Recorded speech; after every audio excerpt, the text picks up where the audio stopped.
Okay. I struggled with the title of this for a while. It was reconstructing, but I didn't want you to think I was a social constructionist. Not that there's anything wrong with it, but I'm not, okay? And I came to restoring the bridal chamber from the mundane to the spiritual. I want you to know that I took the bridal chamber term from the Gospel of Thomas. And I specifically took that as sort of the marriage, the spiritual marriage, but in the sense, in the spiritual religious sense that is from the Gospel of Thomas, which of course is not really part of the standard religious doctrine and so forth. But it's a title that I'm going to explain through this, so I'm going to stop right now. But I want you to know that when I talk about the bridal chamber, I use the term bridal chamber and marriage, okay, interchangeably, all right? Okay, and please feel free to ask questions as they arise. All right. Okay. If you can just, I'm going to begin with some statistics on marriage, but I'm going to go very quickly, as I know that many of you already know many of these statistics. But it's important for me to give you that as some of the stimulation for some of my ideas, or the reasons why I even think there needs to be new thinking amongst us as to how to treat couples problems or think about marriage. As you all know, today, I'm going to stand here just for a second, but the average length of today's marriage is 7.5 years. And let me also say, forgive me to some of you where this is, the lecture is really oriented on some level to a North American, population or idea of marriage. Although I do know, as I've done searches, that some of this resonates with other cultures and countries, but of course not completely. But the average length of today's marriage is 7.5 years. Shocking. Okay. That's a long marriage. When I was young, I used to think of long marriage was 30 years and, congratulations, and now you hear someone 10 years, it's a pat in the back and, hey, how'd you do it? That's great. Okay. Overall, 50% of all marriages end in divorce today. Okay. 30% of people today elect to live in a traditional marriage. What that simply means in the literature is a legal obligation to each other and children. The decision to have children. There's an increase in single parenting, and common to throughout history is the more sophisticated the culture, there is a decline in national birth rate. Okay. In 1996, the proportion of women aged 30 to 34 who had never been married was 20.5%. This was, it was actually 6% in 1970, so it was more than 3 times higher. Just let me go through a few more statistics. Number of unmarried couple households increased from one unmarried couple per household to 100, okay, in 1970, to 7, 1 to 7, excuse me, in 1996. So 1 out of 100, forgive me, it increased from 1 to 7 out of 100. 7% of women ages 15 to 44 today cohabitate rather than marry. This is a 7% rise, which is actually a 40% increase from the time that they began to collect these statistics. Okay? Okay. What's also very clear is although many marriages end in divorce today, people are getting married at the same moment in many ways. Okay? There are a lot of different living styles, and although marriages have decreased, to some degree, what is really going on is that the look of marriage has changed.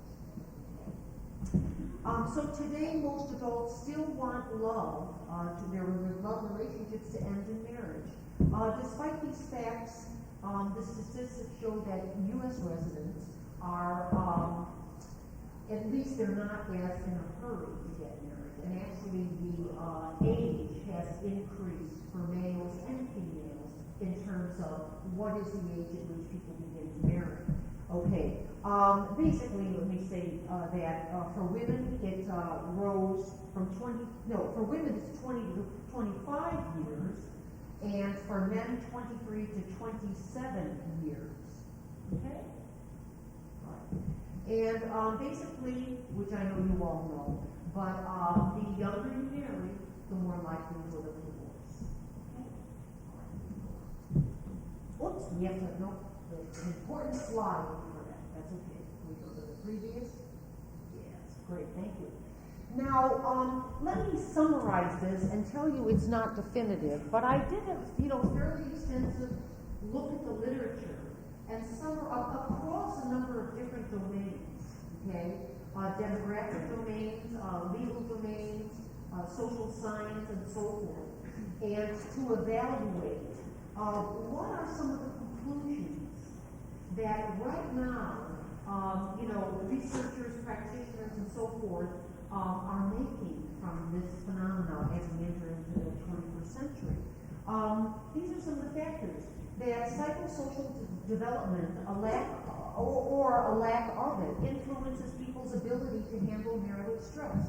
I think most of us don't have too many problems with that, right? That's a relevant factor. And their everyday living problems. Okay. There is also now a lot of literature on values and interests. Okay. Similarity of values and interests between marriage partners buffers the couple against marital stress and problems. Third, the degree to which partners in a marriage are able to provide each other with contributions to the marriage that they find that would be difficult for themselves to provide, okay, raises the probability of the perception of benefits to the marriage. Oftentimes, one of the things that I use when I work with couples, not as sort of just my primary idea of marriage, but marriage oftentimes perceived as cost-benefit model, an economic model, as we all know. And if the costs outweigh the benefits just slightly, that teeter-totter switches, right? There are problems in that marriage, and usually we get a phone call. That's when we get a phone call. As long as the perceived benefits are outweighing the costs, the couples are relatively happy, and they can buffer their everyday living problems. Okay. Then finally, which is really, you're going to find, already, I know that you've probably seen this, there's a lot of literature on perceived inequity, which has a lot to do with gender issues in marriage. Okay. So perceived inequity in status and power between marriage partners leads to stress and conflict that increases the likelihood of their divorcing. Okay, we can go to the next slide, because this is really why I'm here today. Okay. To address what I perceive, and let me also say that this is in the context of, people, many people's thinking throughout history, philosophers, social scientists, and so forth, that led me to some of these ideas and conclusions that I perceive to be one of the major problems as to why we keep, rising to the point of our incompetency, especially in the situation of marriage, okay, is that it has to do with marriage as a social idea, a social remedy. Whether most people know it or not, they enter into what they may think is a religious sacrament, whatever is according to their values and preferences, but they enter into it as a remedy. Somehow, it's going to do something more for them, whether it's economic, whether it's a social network, having children. I know all of you know this, especially those of you who are treating couples will hear these ideas come out. Okay, so the problem with the conclusions is they rise from a construct of marriage as a social remedy to religious, social, economic, and political problems. Now, I'm going to talk about three premises that I make that are threads for the rest of the talk before I get into a brief I didn't spend a brief time on it because I actually love what I'm about to talk to. It's so interesting. But the historical evolution of marriage, okay, which is the next thing I'm going to talk about after I discuss the premises. Okay, why I think this is a problem is premise one. Marriage as a social remedy confines and restricts marriage to what the existentialists call the unwelt phenomenological area of experience, the natural, physical, public world of the mundane, everyday living. Okay. That deprives marriage of transcendent meaning and purpose. Two, marriage as a social remedy assumes man and woman to differ fundamentally from one another. This embeds the bridal chamber and its partners in experiences that deceive and deprive them of authentic existence. Three, the bridal chamber cannot, in an existential term, become itself a phenomenological set of beliefs and aspirations where couples can synthesize willfully the natural and public world into a pattern of existence that refers itself to transcendent values. Can you explain that point? Yes. Okay. In existential thinking, okay, there are realms of all of our experiences in life that are all very important. But they're important in the way that they interact, integrate with each other, consider each other, okay, in the experiential world. So the one area, the area of experience that I believe social remedy comes out of, okay, and is the area called the Umwelt, which is basically the world we're living, everyday life. The natural considerations that, and let me just restrict this right now to marriage. A division of labor, gender equality, right? Power and status. How do you raise your children? Parenting issues. Dealing with the practical issues of everyday living, which is extremely important. And sometimes couples, and I have found this, I want to get through this, but so many anecdotal things, and I'd love for you to share your own, as to couples verbalize a lot of this. Why do you love? Well, many people come up with the deeds of love. And when you say, okay, let's put those deeds away at the everyday, mundane world. Why do you love? I just do. It's very hard to describe why people love, other than loving considered through a social remedy. Does it help? All right. And I'll explain. I hope it comes more clear. Yes. Definitions of this term, transcendent values. Yes. I didn't hear. I know transcendent. I missed the first part. What? Did you give some definitions of the term transcendent values? Yes. Would you mind? I'd love to. Would you mind, because if you would just hold on to that just for a second, because I am going to give a model that describes that. Okay? Thank you. All right. Now I want to briefly go to something that I find fascinating, as my mind was just as I read all this and saw how this led to much of the phenomena we experience today in marriage. It became fascinating to see in the institution of marriage, much of what happens in life is we repeat history. Okay.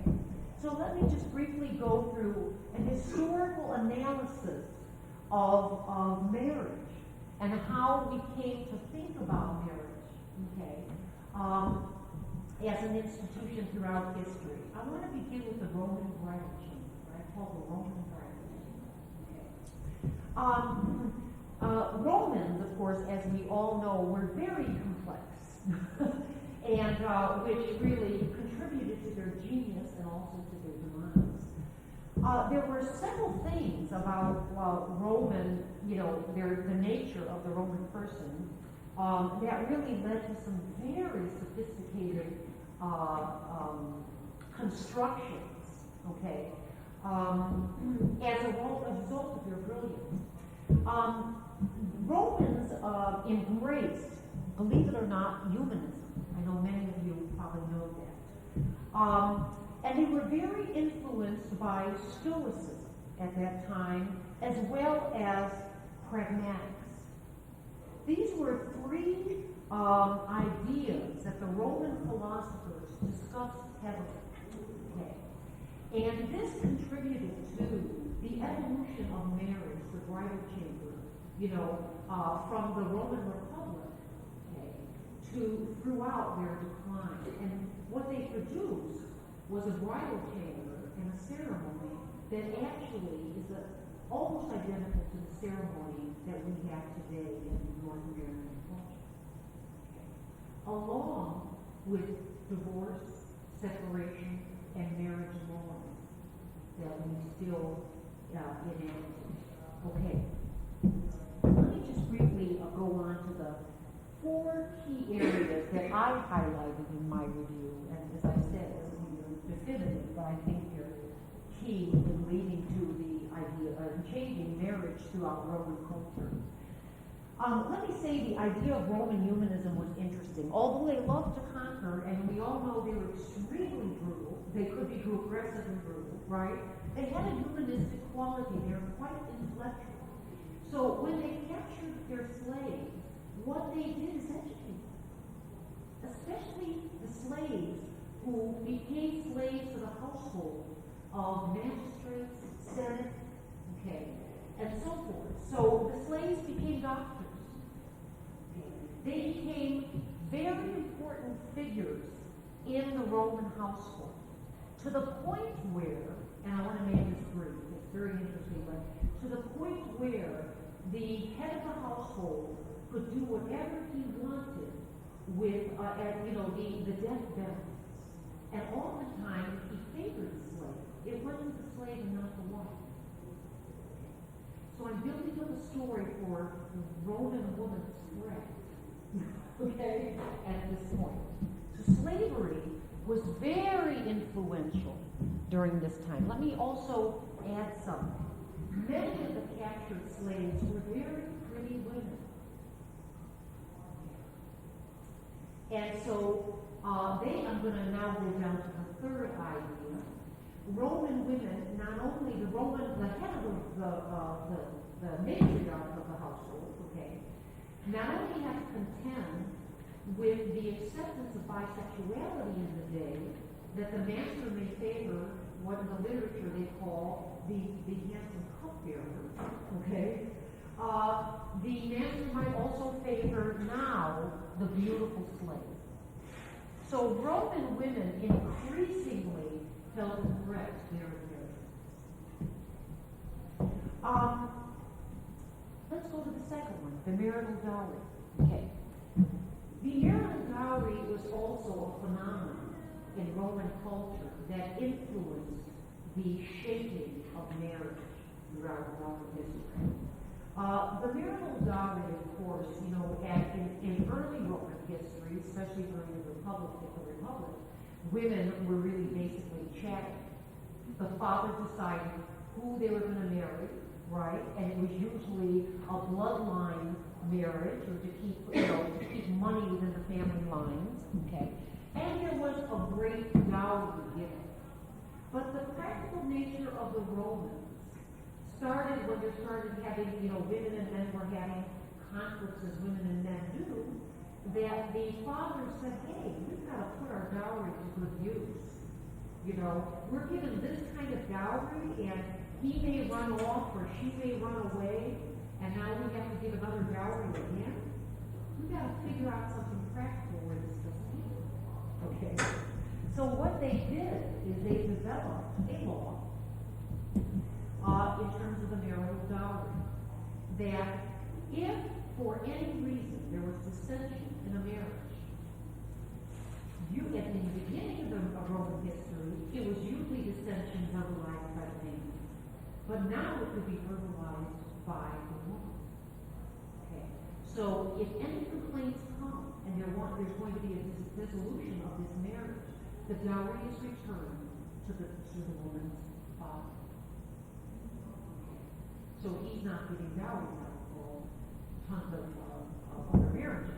Now, as you can all imagine, I know where you're going, okay? What this led to is, the most important thing out of all of this is that now, and this was after the Republic, okay, now at the hands of a woman, divorce could happen. Okay. So this combined then, let me go finally to the rest and then integrate so we can move on. Roman women, much like Roman men, they had had the same Roman nature, okay, as the culture. They were aggressive. So throughout history, there's evidence, okay, that when they were never allowed to ride on a horse. They were only supposed to have, I can't remember at this point, but like a piece of gold and no more. They weren't going to be given power. Roman women rose up against these assaults. Female slaves, okay, inheritances going through people who weren't even really Roman, and they rose up and what I call, they conducted sort of a lysistrata. Okay, what they did is they went to the Senate and blocked the doors and refused passage, okay, until some of these laws were changed. Hadrian was emperor at this time, and Hadrian had the sophisticated task, but also he did not know the kind of problems that were going to come about, is that he now had to put his energy into the task of coming up with divorce laws, marital laws, separation laws, and lo and behold, I'm going to go on, it's a little bit more complex, but out of this came a marriage ceremony, woman's choice and a man's choice of who you want to marry. Okay, it doesn't have to be in the bloodline. You could get divorced at your own hand. Women got property from this point on. And I want to read you something briefly. Juvenal, the poet, he had in his sixth satire, I think it conveys very clearly at the end of the Roman Empire what all of this led to in the increasing illusion of polarization between man and woman. Let me read this. Okay. Excuse me.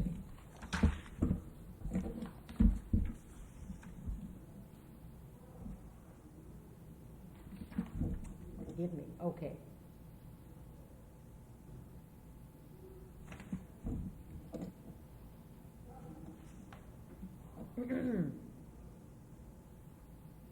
Oh, I'm sorry, forgive me. Okay.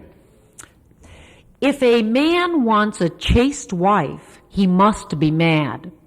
For a woman will try to run his money, friends, and even his slaves. She'll try to gossip with very important men, and will, if literary, act superior. Will even take as lovers, actors, musicians, even eunuchs, and pretend to be jealous to conceal her own adultery. Okay, let's move on. Okay. The medieval Reformation, another very important time in history, okay, for marriage. I'm going to try to rush, I know, because it's not my major. Okay, let me simply say this. Sexuality and sexual sin contributed to an earthly construction of marriage. At this time of the Reformation, briefly, the clergy, okay, did not have hold over marriage. That was not their domain. And in fact, they were very upset because clergy married freely, and property did not stay within the church. The clergy had to come up. Oh, at this time also there was a lot of prostitution, okay, because of course there was tremendous poverty. So these two issues led to a construction of what the church called the spiritual marriage, a marriage to Christ, and the earthly marriage, which was the marriage of Adam and Eve after the fall. Men and women basically had to take this lower status And therefore, procreation was a result of this fallen status. Briefly, what this led to was that now clergy, you're not all Adam and Eve. You're married to God. And therefore, you cannot marry or give property outside. To make a long story short, so we can move on. We can move on. This is how they eliminated clerical marriage, and it shaped the bridal chamber. And then industrialization, just let me move on. Developmental idealism, which continues out today. In the 19th century, late 19th century, the developmental idealism, development, right? It's okay to develop. Development is unending. There's no limitations to development. And of course, as you know, this is going to influence most social institutions. Okay. The modern family and couples were influenced by the same idealism. You can attain whatever wealth you want. The partners of a marriage should attain, an endless development and so forth. So while I'm none of this I'm saying is bad, I'm certainly saying there has consequences to it that led to where we are today. The problem here is a little bit what happened in Rome. Men still dominated the public workspace, and what happened was women said, hey, we have this developmental idealism also, but it's not realized in everyday life. And so what the women did is they they came forward as marital litigants. And if you have, after the talk, if you want to know a fascinating quote on this issue, I'll let you know. But marital litigants suing for support, custody of children, and separation rights, we can go on. And of course, this increased the tensions of the bridal chamber. And what this did, which is my main premise, is the bridal chamber increasingly became social remedy for everyday living problems. I can give you this slide later. I'd like to take my name. Is that all right? Okay, you get the idea. Okay. I feel that's very important to give you that history, to understand what I'm going to say now. Okay, this comes from the Gospel of Thomas, and I just want to read it, because it fits for those of you who attended Ernesto's talk this morning. It is being for others. This idea is that spirituality, God is within you. And that when you look to something outside of yourself, okay, as a regulator, you run into the problems of like, for example, marriage as a social remedy. Because you are acting for the goodness of God. In other words, it's not intrinsically motivating for some. Certainly not. Okay. It says, when you make the two one, and when you make the inner as the outer, and the outer as the inner, and the above as the below, and when you make the male and the female into the single one, so that the male will not be male, and the female will not be female, then shall you enter the kingdom. Let me go on. Premise one. Marriage is a spiritual vehicle, not a social remedy. It provides valuable opportunities for recognizing a development of spiritual consciousness. Helminiak calls it, the unfolding toward spiritual unconsciousness in the service of recognizing one's essential nature, which is a oneness with God. Premise two. Bridal chamber tensions stem from unevaluated experiences of self as fundamentally different. This turns the bridal chamber from the spiritual to the mundane, a place of conventions and norms that act as religious, social, economic, and political expedients and regulators. 3, the spiritual bridal chamber contains the seeds, and now I move into my model and ideas, which is very Kierkegaardian.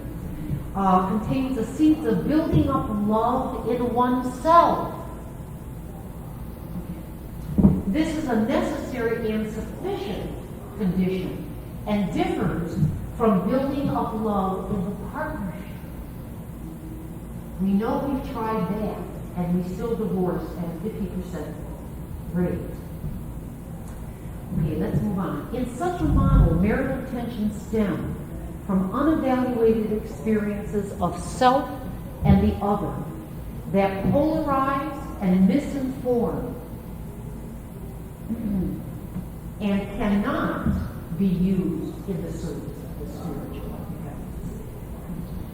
All right, so I give you my final last slide, which is just a brief introduction to my ideas of a model and a practice for this model. I want to begin, my ideas here come from Kierkegaard's works of love, with the idea of building love. And the idea briefly is this, that it's an assumption that in every person exists love. Not in a naive way. And that when you, and Kierkegaard is very, emphasizes strongly the rigorous doing, the effort to see love in the other, which comes from examining the places, examining your deeds, and do they come from love? That in itself is necessary and sufficient to awaken the love in the other. So the therapist, I'm going to use Kurt Schneider's term, through an existential sensibility, and I'm telling you what I do, and I'm going to wrap up with a brief example. Okay. I position myself to see the patient clearly, which many of you do. In particular, I avail myself to my client's invitations to locate in them experiences of love, invitations that they don't know about. By sensing completely, I point them to what is already there, what they want me to see.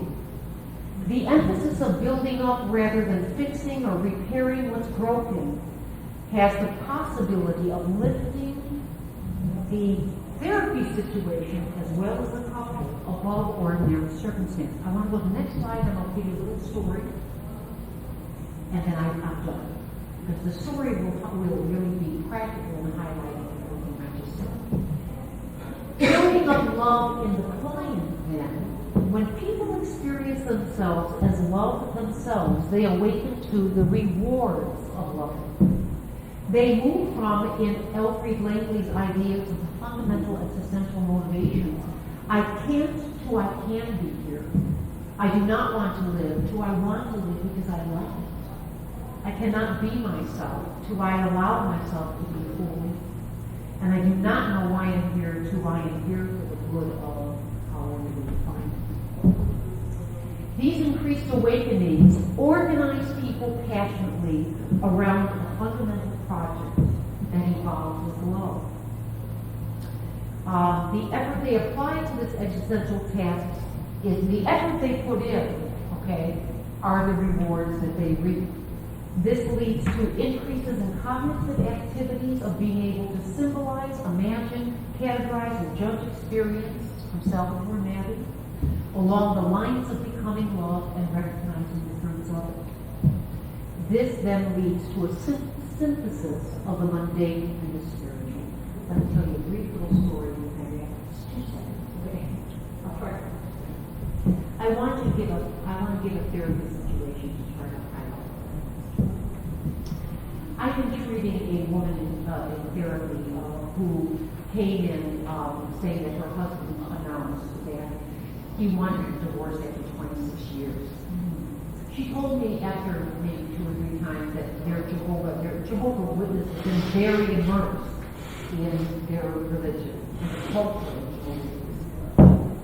I thought to myself, good, because I love when someone has some kind of passion or something organizing them to something greater than themselves. I can work with them.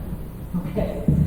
So, and I'm not a therapist, but she started to unfold the litany of, all the things that he had done to them and her two boys throughout the years. And let me just briefly tell you that they both came from very tough backgrounds. Both never knew their fathers. Okay. His mother died when he was young.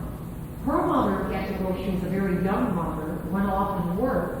Both were raised by their maternal grandparents who were very active alcoholics. Okay. So both came from extreme deficits and losses. Okay. And the religion, I think, helped to organize them to create a meaningful family. To make a long story short, she said that he complained throughout the years she was not affectionate, and that translated not only just into everyday human affection, but sexual relations. When she gave, after we were listening, I said to her, is there truth to what he says? And she said to me, partly. That was good. Okay. So throughout the sessions, I said, I need to meet him. So would he come in if I asked? So I brought him in, and he did come in. Okay. To make a long story short, he did not want to be here. He felt it was cool. But my job was to continue treating her. She needed for me to see her pain, and I persisted in seeing her pain. But in every opportunity, when I saw love, I raised it, I labeled it. So, for example, she was, saying one day, he drinks a fifth of rum when he drives. Can you believe he's drinking in the car? Right? Now, I might get caught up and say, how terrible. But as she talked, and I said, you must be very worried about me. I know that must be hard. He's not a terrible person completely. And she was, because I knew that's what she felt. She said yes, and she would cry. I knew there was opportunities anytime I could look for love, not to get them back together. That was not my job. My job was to heal them. And I knew she had to move from a being to being for others to free her.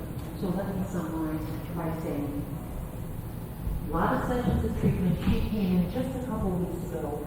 They were fighting over potential access. She was a stay-at-home mom, but he insisted that everyone took from him throughout the years. And he was demanding an accounting of what she does on a daily basis versus his in terms of dollars. She, of course, resisted this. We understand why. But finally, after therapy, after we had worked on this issue and she was evolving, she said to me, I told John, he called and I said, I have an accounting for you. And he said, you know what, it really doesn't matter to me. She said, I know that, but I want you to have the accounting because I want you to know how much you did for all of us. And none of us could have done what you did. And I want you to move.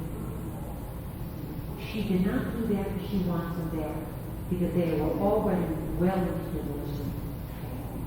She then started talking about she can make it. She was,